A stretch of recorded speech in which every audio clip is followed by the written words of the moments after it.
Wow, that was beautiful. Tony, thank you for that beautiful selection. That was awesome. Happy Memorial Day to everybody, and for all of those who have served and who didn't come home. That's what this holiday is important for. So welcome everybody to our ministry today. I hope everybody is doing well. Hope everybody has Monday off. And we're going to go ahead and get started with our mission statement. To awaken, acknowledge, and nurture the divine in everyone.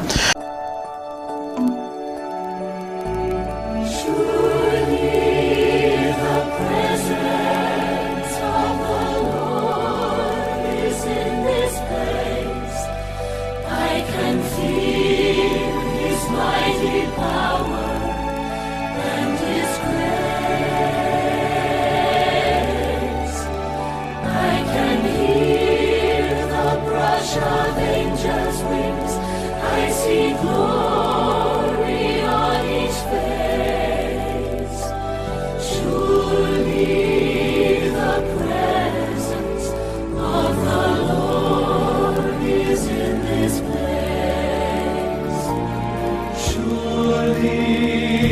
The presence of the Lord is in this place.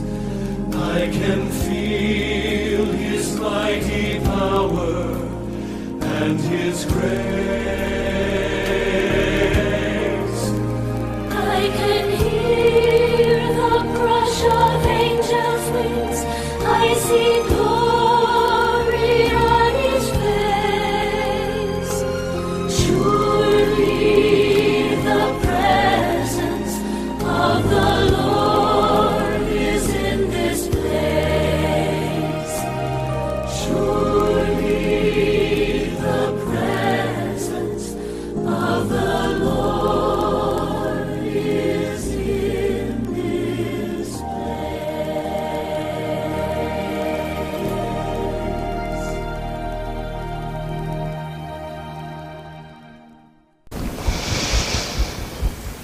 Divine presence, we know that you are all around us in every moment, right here, right now. We honor the presence within. We honor the presence between us. We honor the presence that enlivens our thoughts, our words, our deeds. And we allow ourselves to be ever so gently guided by the presence. We remain in prayer now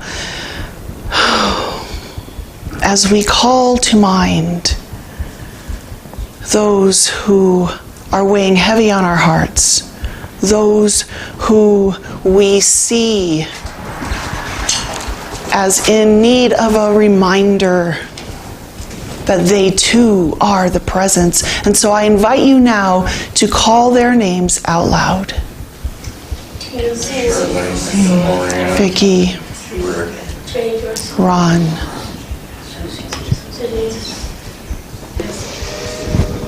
these are the beloveds that we hold the highest for. And with the guidance of Father, Mother, God, we know that they are being nurtured. They are being supported. They are increasingly seeing the connection they have to the creative process. That divinity is residing within them just as surely as we feel it residing within us now. And we are so grateful for the knowing that truly all is well and all is exactly as it should be. And so it is. So as we are calling our beloveds to mind today, we are including those that have gone before us, those that have performed incredible service.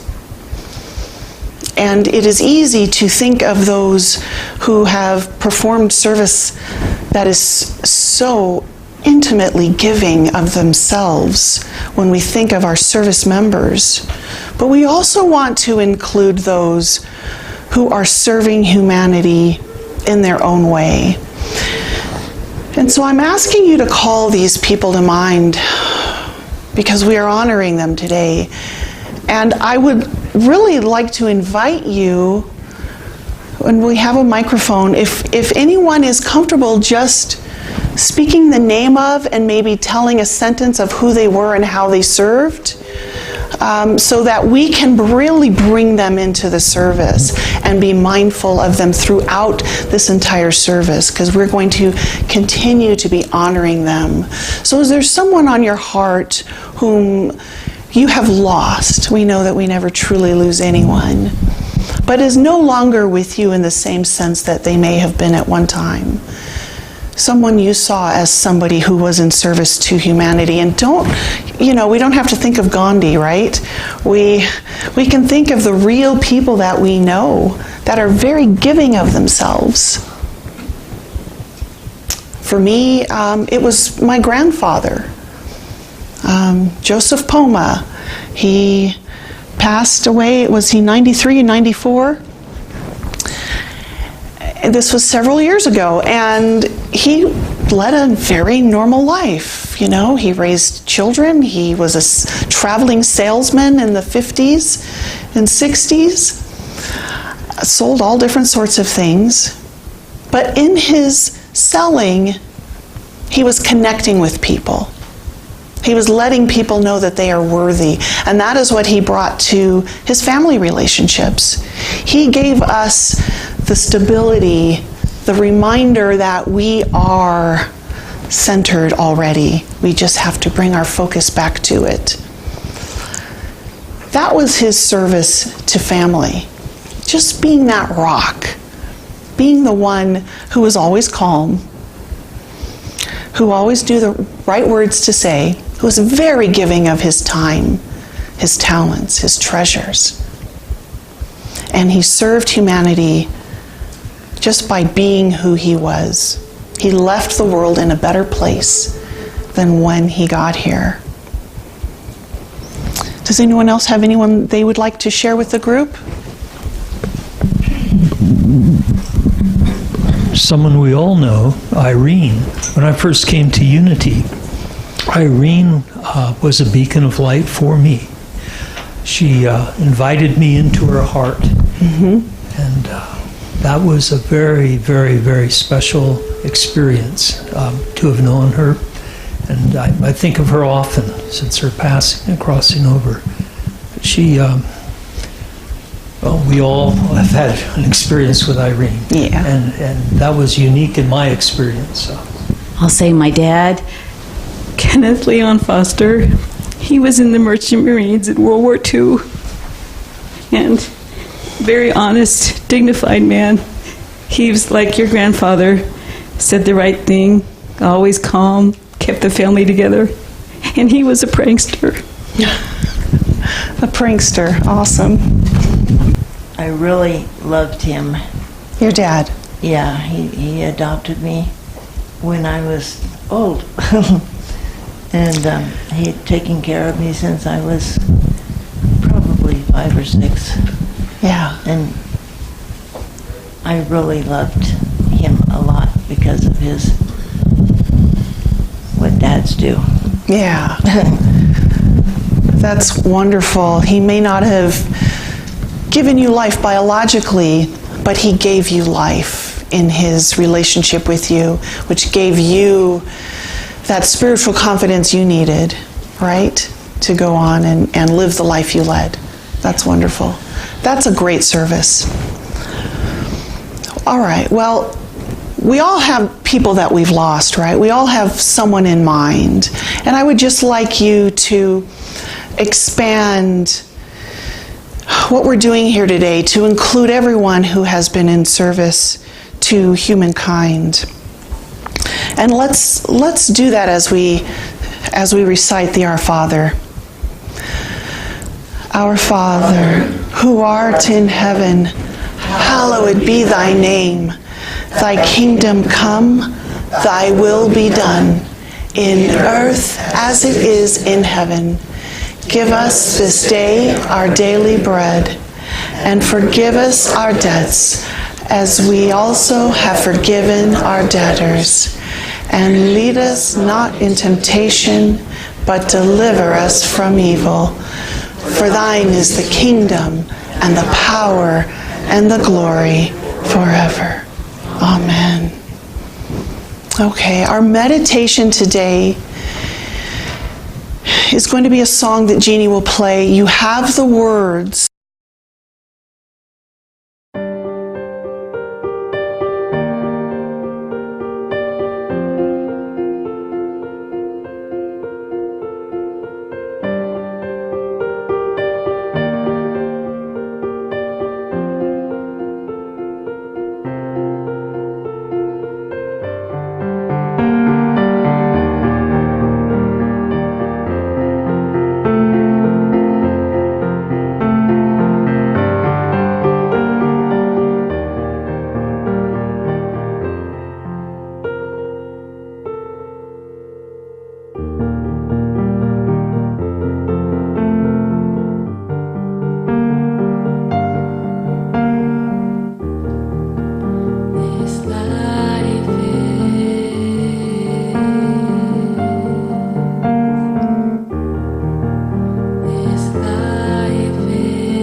Okay, and just gently allow yourself to open your eyes as you're ready, continuing to be mindful of your breath, knowing that all is well, all is exactly as it should be, and it is good.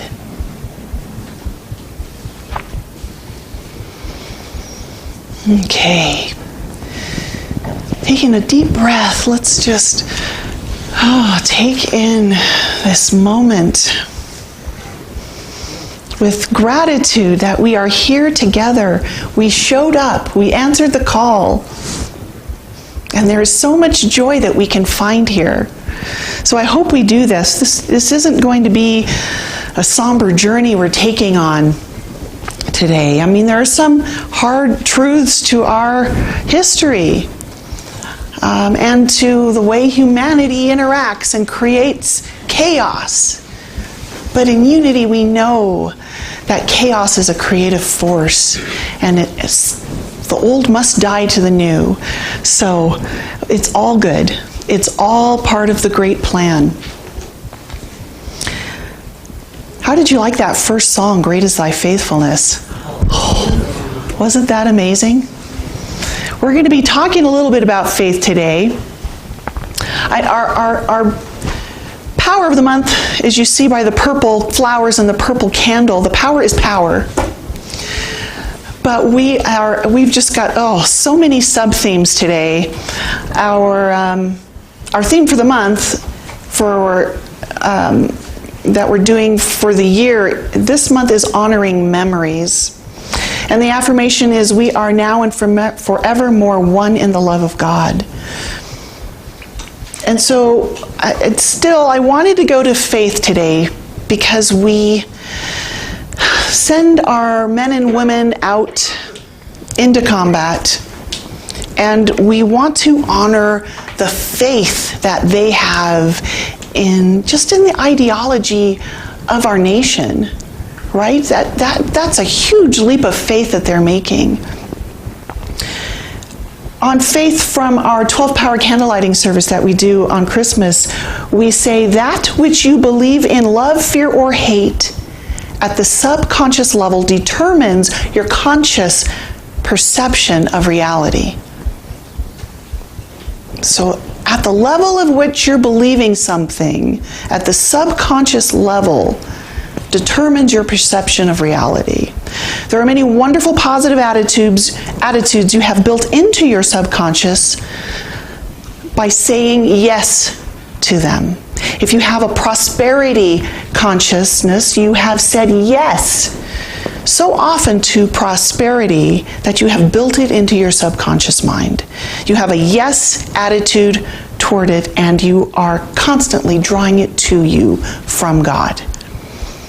So we're going to talk a little bit more about faith in a little bit, but I want you to hold on to this concept as we talk about, again, as our dearly departed brothers and sisters who had such strong faith in our nation that they were willing to lay down their lives. So I wanted to just do a little something on Memorial Day. This is what I pulled from the internet. It's an article, 10 things to remember about Memorial Day. I won't go through them all, but some of it I think is very interesting. Memorial Day, and a lot of you may know this. We have veterans in the room who probably could do this better than I could. But Memorial Day was a response to the unprecedented carnage of the Civil War, in which a total of some 620,000 soldiers died between both sides. The loss of life and its effect on communities throughout the country led to several spontaneous commemorations of the dead. In 1864, women from Boalsburg, Pennsylvania, put flowers on the graves of their fallen soldiers from the just-fought Battle of Gettysburg. The next year, a group of women decorated the graves of soldiers buried in Vicksburg's Mississippi Cemetery. In April 1866, women from Columbus, Mississippi, laid flowers on the graves of both Union and Confederate soldiers. In the same month, in Carbondale, Illinois, 219 Civil War veterans marched through town in memory of the fallen to Woodland Cemetery, where Union hero Major General John A. Logan delivered the principal address. The ceremony gave Carbondale its claim to the first organized, community-wide Memorial Day service observance. Waterloo, New York, began holding an annual community service on May 5th, 1866, and although many towns claimed the title, it was Waterloo that won congressional recognition as the birthplace of Memorial Day. But going back to General Logan, the speaker at the Carbondale gathering, he was also the commander of the Grand Army of the Republic, an organization of Union veterans. And on May 5th, 1868, he issued General Order Number 11, which set aside May 30th, 1868, for the purpose of strewing with flowers or otherwise decorating the graves of comrades who died in defense of their country during the late rebellion. The holiday was long known as Decoration Day. You can see that with all the strewing of flowers, right? It was known as Decoration Day for the practice of decorating graves with flowers, wreaths, flags. But the name Memorial Day goes back to 1882 and didn't appear until after World War II. Up until then, it was always Decoration Day. And then in 1967, the federal law declared Memorial Day the official name. James Garfield delivered a this is the article, very, very, very long speech on the importance of Memorial Day. It says, on May 30th, 68, 1868, let me be clear. President Ulysses S. Grant presided over the first Memorial Day ceremony at Arlington National Cemetery. I did not know this, which until 1864 was Confederate General Robert E. Lee's plantation. I did not know that. Jonathan from the UK is nodding his head like he already knew that. They wanted to remind his family. So they buried all the Unions Okay. grounds because they wanted to remind his family. Yeah. Awesome. So some 5,000 people attended on a spring day, 5,000 people at Arlington, which the New York Times reported was somewhat too warm for comfort. The principal speaker, James A. Garfield, a Civil War general, Republican congressman from Ohio, and future president, gave the very, very, very long address. He says, "I am oppressed with a sense of impropriety of uttering words on this occasion," Garfield began, and then continued to utter them. "If silence is ever golden, it must be beside the graves of 15,000 men whose lives were more significant than speech, and whose death was a poem of the music of which can never be sung." It went like that, on like that for pages and pages, it says. Okay, so, but he does say this, which I really like. Oh, no, I'm sorry. The first unknown soldier, I'm skipping ahead. The first unknown soldier is no longer unknown. So here rests in honored glory an American soldier known but to God. That is the inscription on the tomb of the unknowns. I really like that. Here rests in honored glory an American soldier known but to God. And that is established at the Arlington National Cemetery to inter the remains of the first unknown soldier, a World War I fighter, on November 11th, 1921. Unknown soldiers from World War II and the Korean War subsequently were interred in the tomb on Memorial Day in 1958. And then an emotional President Ronald Reagan, you may remember this from TV, presided over the interment of 6 bones, the remains of an unidentified Vietnam War soldier, on November 28, 1984. And then 14 years later, there was an investigation, and that soldier became the first known soldier. They did some DNA testing. And then there's the Rolling Thunder. Have you heard of these people? Bikers? On Memorial Day weekend in 1988, 2,500 motorcyclists rode into Washington, D.C. for the first Rolling Thunder rally to draw attention to the Vietnam War. Soldiers still missing in action or prisoners of war. And by 2002, the ride had swelled to 300,000 bikers, many of them veterans. There have been a 500,000 participants in 2005 in what organizers bluntly call a demonstration, not a parade. I like that the veterans themselves are participating in that. In the year 2000, Congress established a national moment of remembrance, which asks Americans to pause for 1 minute at 3 p.m. in an act of national unity. The time was chosen because 3 p.m. is the time when most Americans are enjoying their freedoms on the national holiday, right? That's when we're in the middle of our barbecued hamburgers and steaks and chicken, right? So at 3 p.m. tomorrow, remember to take that minute to reflect, to pause, to remember. Rumi said, "Goodbyes are only for those who love with their eyes. Because for those who love with heart and soul, there is no such thing as separation." For those that love with heart and soul, there is no such thing as separation. Which goes right along with our affirmation for May. We are now and forevermore one in the love of God.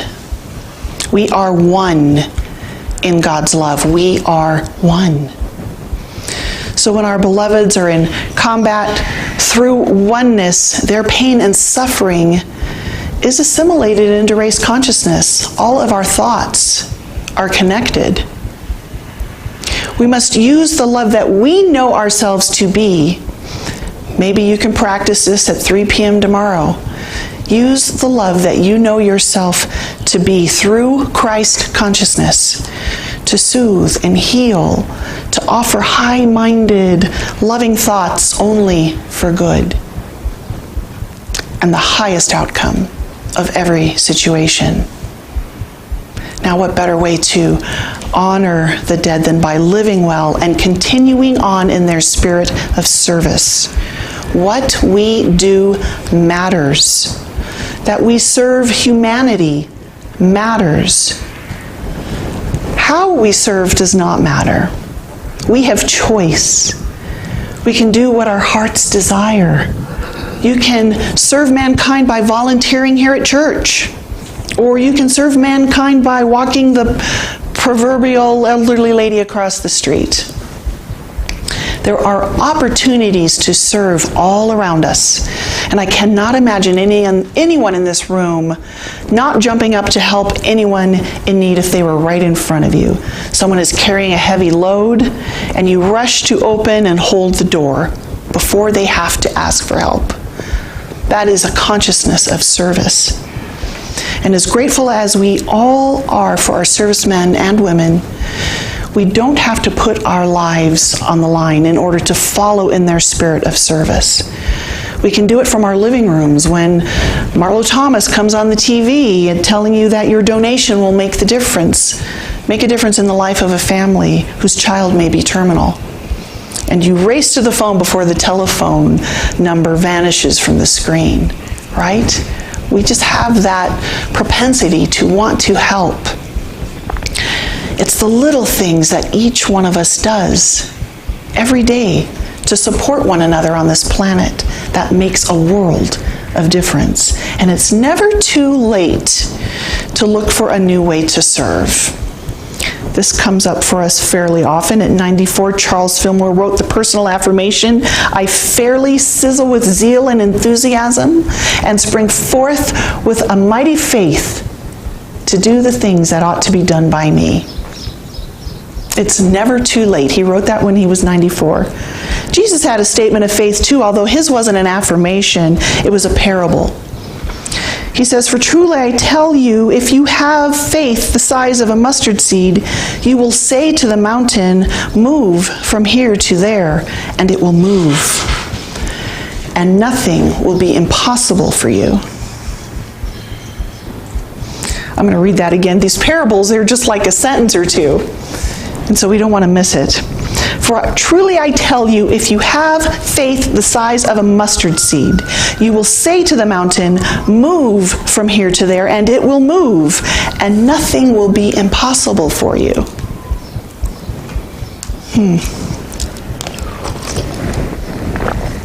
You know, back in Jesus' time, the mustard plant was considered a weed. And what do weeds do, right? They choke out the plants that we planted on purpose, right? If you have a garden, you go out and you pull the weeds. So I think for me, the message in using the mustard plant, yes, it has the tiniest seed, and yes, there's a great story about faith there. But what are the weeds that are choking out the plants that I planted? Now, we don't want to live our life by following a plan that we think looks good, right? We make our plans. I'm sure you've noticed that life doesn't always follow the plan you've assigned to it, right? That old saying, we make plans and God laughs. It's a funny meme on the internet. But we've had that kind of human experience, right? Where we'll plant things and think, oh, this will look good. I'll put the petunias right under the roses, or whatever it is for you in your garden. We make plans. And then life happens. So what if that mustard plant isn't a weed? What if it's a symbol of God's plan? Something greater than we could have imagined on our own. And it is a great plant.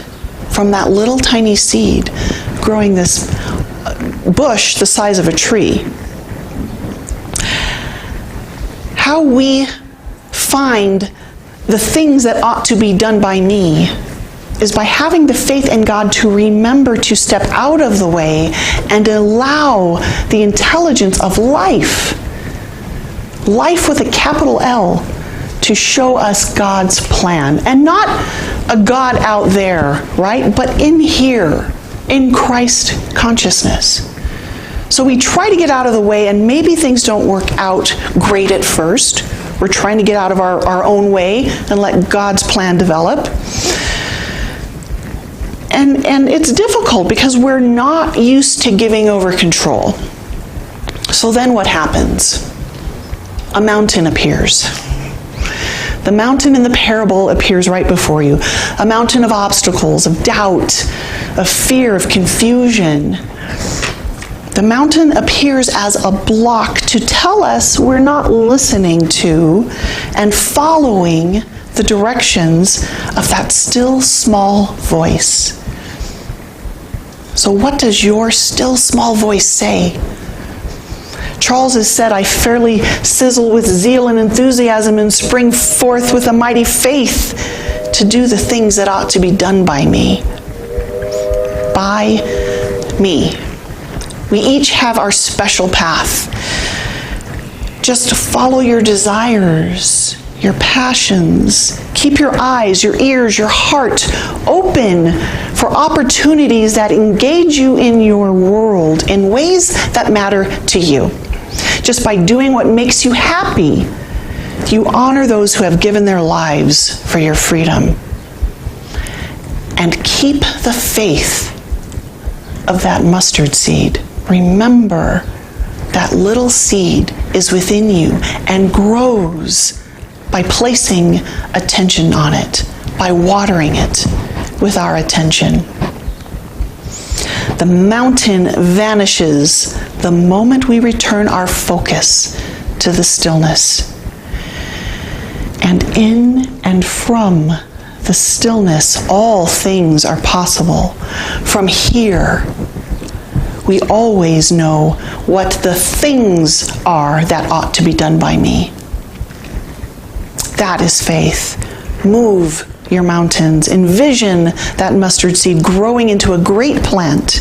Let it be a symbol of the greatness of God's plan for you. Or in other words, your greatest plan in Christ consciousness. So we are going to think about our plan. Think about getting out of the way of God's plan and honoring those who have gone before us in service to humankind. And I'm going to invite you all to come up and light a candle. Jeannie's going to play us some music. We have candles here for you to light from the Christ candle. And we have little mustard seed coins that you can take with you on your way. God's garden.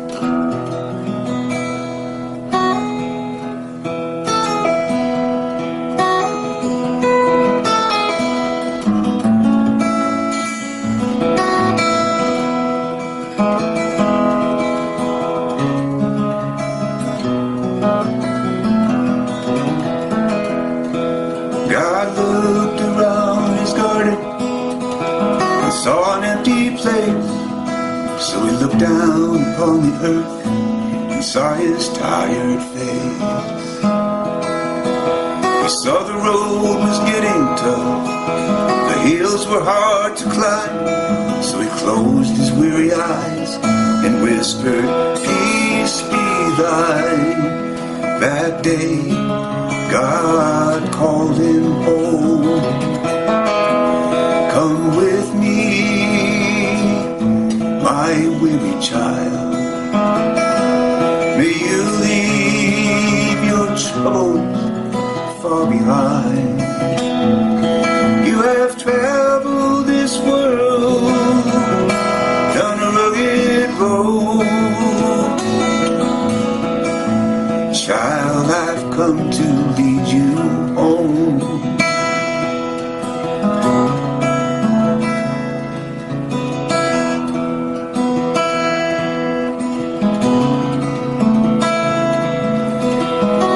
his arms around him and lifted him to rest.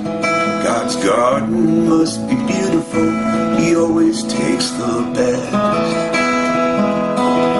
He was softly smiling as they rose into the heavens.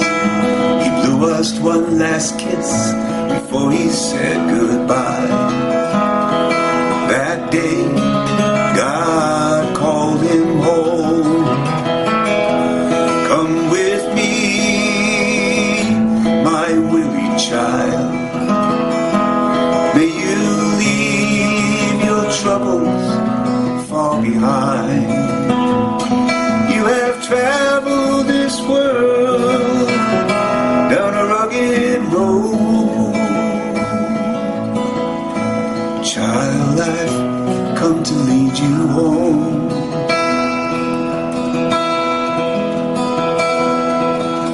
It broke our hearts to lose him, but he didn't go alone.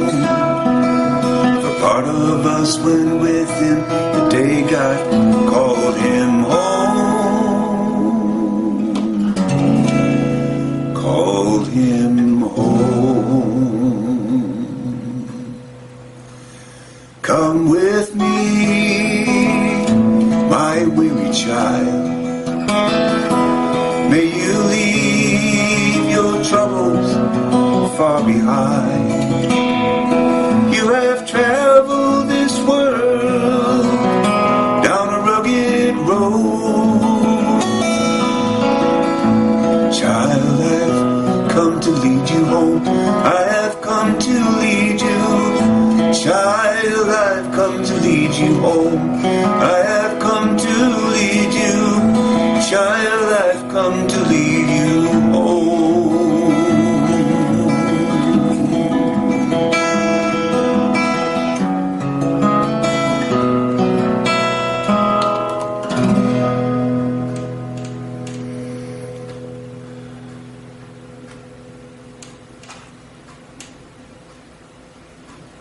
Okay.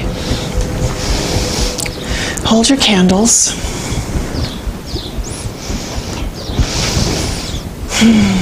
Focusing on your loved one or a service member you've heard of or the unknown soldier. Focusing on them, on the flame, knowing that this flame is a symbol of light, a symbol of Christ consciousness that is burning so brightly within us, that it burns and continues to burn with all of our beloveds. So as we hold these candles, I will read to you from the daily word for tomorrow, for Memorial Day. And the word is remembrance. I pause to reflect, remember, and give thanks today. Today, the United States honors the men and women who fought and died while serving in the armed forces. This Memorial Day, I reflect upon these brave individuals in prayerful silence. God is life. While these people may not pass this way again, their spirits live on in my heart. They are not truly gone, for their legacies live on. We also honor and celebrate all those who give their life to serve others.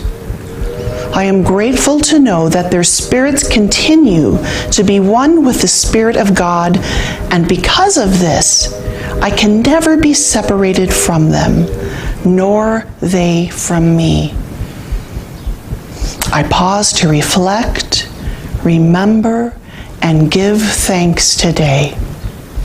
So now let us take that minute of silence as we reflect, remember, and give thanks now in the silence.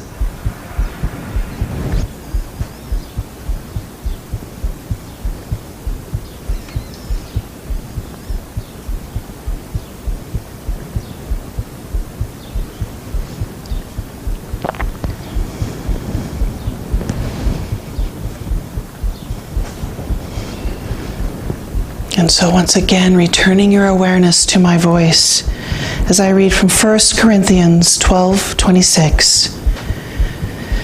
If one member is honored, all rejoice together with it. If one member is honored, all rejoice together with it. Oh, and so as we take that big life-fulfilling breath in, filling our hearts, our lungs with the love and the light that we are, and then releasing and knowing that we are safe, that all is well, that our brothers and sisters that have gone before us are safe. They are enfolded in God's love. And so breathing in and breathing out, I invite you to blow out your candle when you're ready, knowing that truly all is well.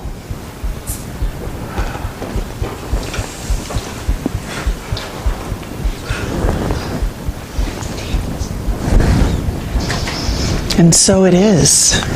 So it is. Okay. So it is.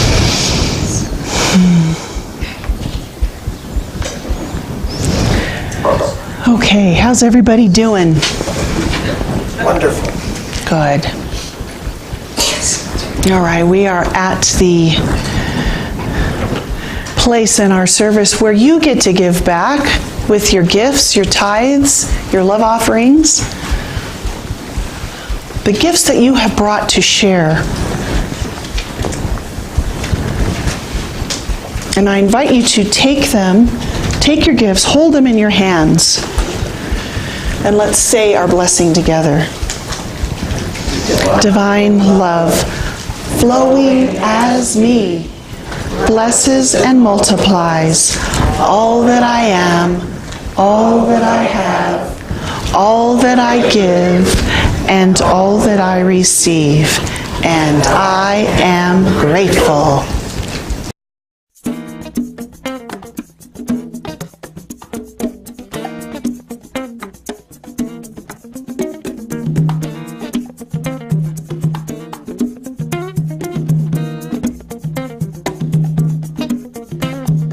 What do I want? What do I desire? What will bring me to my highest good? What do I want? What do I desire? What will bring me to my highest good? Prosperity, prosperity, I claim it, I claim it. Abundance, abundance is mine, is mine. Love, love flows through me, flows through me. I feel joy, all the time, all the time. I can have it, I can have it. I deserve it, I deserve it. I claim it, I claim it. It is mine, it is mine. I can have it, I can have it. I deserve it, I deserve it. I am it, I am it. It is mine, it is mine. Peace, peace fills my heart, fills my heart. I surrender, I surrender everything, everything. Health, health is my birthright, is my birthright. Passion, passion helps me sing, helps me sing. I can have it, I can have it. I deserve it, I deserve it. I claim it, I claim it. It is mine, it is mine. I can have it, I can have it. I deserve it, I deserve it. I am it, I am it. It's my time, it's my time. Break it on down.